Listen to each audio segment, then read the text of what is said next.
नमस्कार दोस्तों, आप देख रहे हैं बियॉन्ड विकिपीडिया।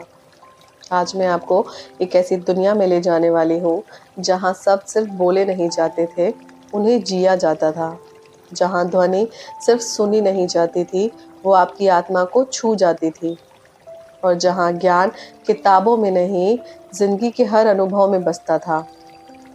आज की हमारी कहानी ना किसी राजा की है, ना किसी युद्ध की। ये कहानी है आपके मन की, आपके डर की और उस अदृश्य शक्ति की जिसे हम अक्सर समझ ही नहीं पाते। कभी आपने महसूस किया है बिना किसी कारण के डर लगना, अचानक बेचैन होना या फिर सब कुछ सही होने के बावजूद भी मन का भारी लगना? ऐसा क्यों होता है?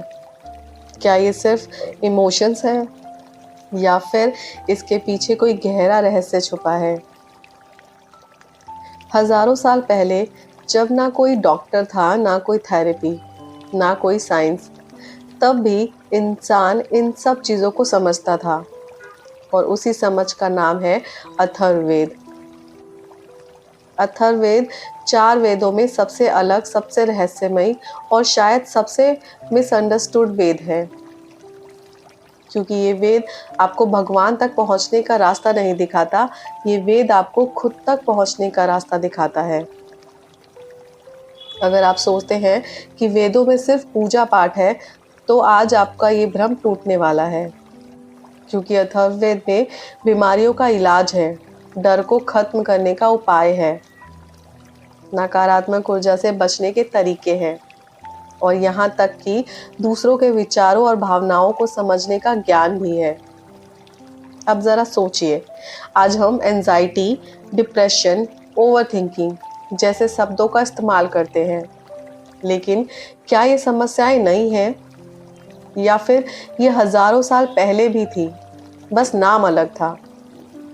अथर्ववेद कहता है मन ही कारण है, बंधन का भी और मुक्ति का भी। यानी अगर आपका मन आपका दोस्त बन जाए तो जीवन आसान हो जाता है, लेकिन अगर वही मन आपका दुश्मन बन जाए तो सबसे बड़ा संघर्ष शुरू हो जाता है। और शायद यही कारण है कि अथर्ववेद में सबसे ज्यादा जोर दिया गया है मन को समझने पर, ना कि दुनिया को बदलने पर। क्योंकि दुनिया बदलने की कोशिश में इंसान थक सा जाता है, लेकिन अगर मन बदला जाए तो वही दुनिया अलग दिखने लगती है। अब यहाँ से कहानी और गहरी होने वाली है, क्योंकि अथर्ववेद सिर्फ बातें नहीं करता, ये आपको वो तरीका देता है जिससे इंसान अपने डर को, अपनी कमजोरी को ताकत में बदल सकता है। कुछ ऐसे मंत्र हैं जो सिर्फ शब्द नहीं है, एक वाइब्रेशन है, एक एनर्जी है जो सीधे आपके सबकॉन्शियस माइंड पर असर डालते हैं। और यही वो जगह है जहाँ साइंस और स्पिरिचुअलिटी धीरे धीरे एक दूसरे से मिलने लगते हैं।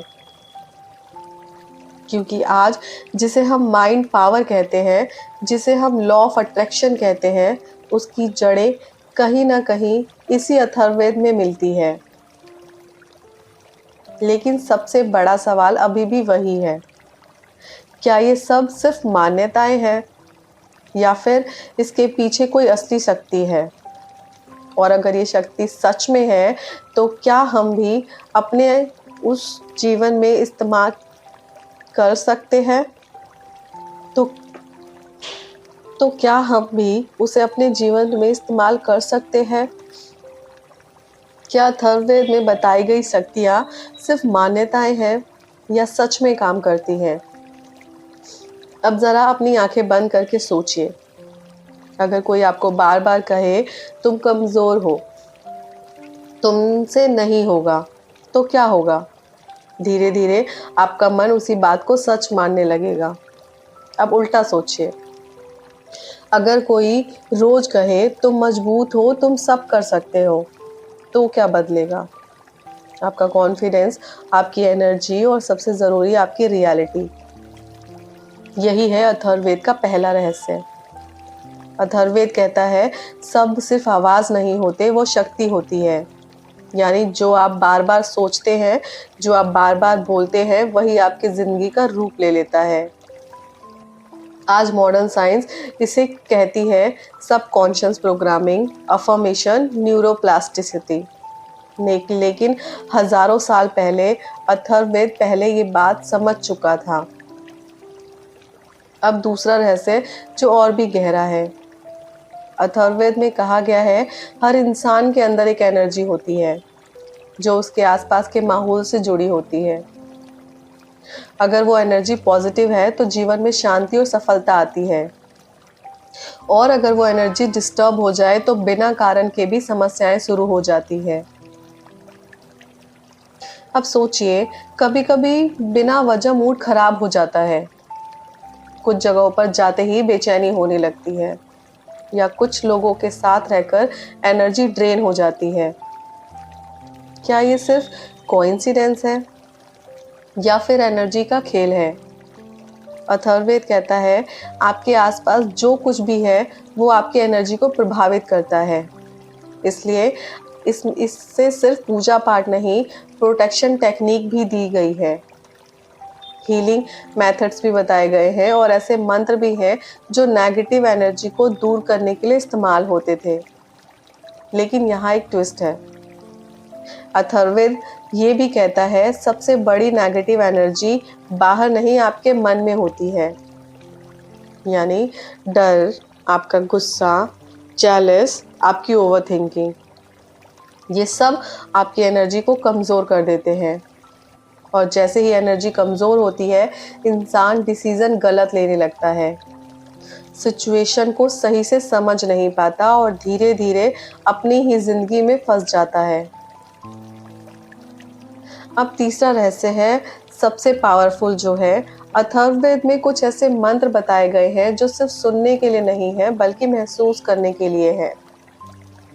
जब ये मंत्र बोले जाते थे, उनकी वाइब्रेशन सीधे दिमाग पर असर डालती थी। दिल की धड़कन, सांसों की गति और यहाँ तक कि सोचने का तरीका भी बदलने लगता था। आज साइंस इसे कहती है sound therapy, frequency healing, meditation techniques. लेकिन अथर्ववेद के लिए ये सब सदियों पहले से एक सच्चाई थी। अब ज़रा गहराई से सोचिए, अगर शब्द आपकी सोच बदल सकते हैं, अगर एनर्जी आपकी ज़िंदगी को प्रभावित कर सकते हैं, और अगर वाइब्रेशन आपके मन को कंट्रोल कर सकता है, तो क्या इंसान अपनी रियलिटी खुद बना सकता है? या फिर हम अभी भी उस शक्ति को समझ ही नहीं पाए जो हमारे अंदर पहले से मौजूद है? और सबसे बड़ा सवाल, अगर ये ज्ञान इतना पावरफुल था तो फिर ये आज हमसे छुपा क्यों गया? क्या ये जानबूझकर भुला दिया गया या फिर हमने खुद ही इसे इग्नोर कर दिया है? अथर्ववेद सिर्फ हीलिंग और पॉजिटिविटी की बात नहीं करता, इसमें कुछ ऐसे रहस्य भी हैं जिन्हें डार्क नॉलेज कहा जाता है। अब डार्क का मतलब ये नहीं कि वो बुरा है, बल्कि वो इतना पावरफुल है कि अगर गलत तरीके से इस्तेमाल हो तो नुकसान भी कर सकता है। अथर्ववेद में कुछ ऐसे मंत्रों का जिक्र मिलता है जो प्रोटेक्शन के लिए है, लेकिन उन्हीं सिद्धांतों का इस्तेमाल कंट्रोल और इन्फ्लुएंस के लिए भी किया जा सकता है। सोचिए, अगर शब्द आपकी रियलिटी बना सकते हैं, अगर एनर्जी आपके आसपास की दुनिया को बदल सकती है, तो क्या कोई इंसान दूसरे इंसान को भी प्रभावित कर सकता है? यही वो सवाल है जिसने अथर्ववेद को सबसे मिस्टीरियस बना दिया है। लेकिन यहाँ एक बहुत बड़ी सच्चाई छुपी है। अथर्ववेद खुद कहता है जिसका मन शुद्ध नहीं, उसे ये ज्ञान कभी पूरा नहीं मिलता। यानी ये शक्ति है सिर्फ उन्हीं के लिए जो इसे संभाल सकते हैं। क्योंकि अगर कोई इंसान गुस्से में, ईगो में या लालच में इसे नॉलेज का इस्तेमाल करे तो सबसे पहले वही खुद नुकसान उठाता है। और शायद यही कारण है कि समय के साथ ये ज्ञान धीरे धीरे छुपता चला गया, लोगों से दूर होता चला गया, क्योंकि हर कोई इसे सही तरीके से इस्तेमाल नहीं कर सकता था। अब एक पल के लिए रुकिए और खुद से सवाल पूछिए, अगर आपको ऐसी शक्ति मिल जाए तो जो आपकी रियलिटी बदल सकती है, जो आपके मन को पूरी तरह कंट्रोल कर सकती है, जो आपकी एनर्जी को इतना स्ट्रॉन्ग बना सकती है कि कोई भी नेगेटिविटी आपको छू ना सके। तो क्या आप उसके लिए तैयार हैं? क्योंकि सच्चाई ये है, शक्ति पाना मुश्किल नहीं है, लेकिन उसे संभालना सबसे मुश्किल है। अथर्ववेद हमें डराने के लिए नहीं है, ये हमें जगाने के लिए है। ये हमें याद दिलाता है कि जिस जिस शक्ति को तुम बाहर ढूंढ रहे हो, वो पहले से ही तुम्हारे अंदर है। लेकिन फर्क सिर्फ इतना है कि कुछ लोग उसे पहचान लेते हैं और कुछ लोग पूरी जिंदगी उसे ढूंढते ही रह जाते हैं। अगर आज की ये कहानी आपको सिर्फ नॉलेज नहीं, एक एहसास दे पाई है, तो याद रखिए, असली रहस्य किताबों में नहीं छुपा, असली रहस्य आपके अंदर छुपा है। अगर आपको ऐसे ही रहस्यमयी और गहरे ट्रुथ्स जानने हैं, तो बियॉन्ड विकिपीडिया को ज़रूर फॉलो करें, क्योंकि यहाँ हम सिर्फ जानकारी नहीं देते, हम आपको वो सच्चाई दिखाते हैं जो दुनिया आपसे छुपाती है। आप देख रहे हैं बियॉन्ड विकिपीडिया। Thank you.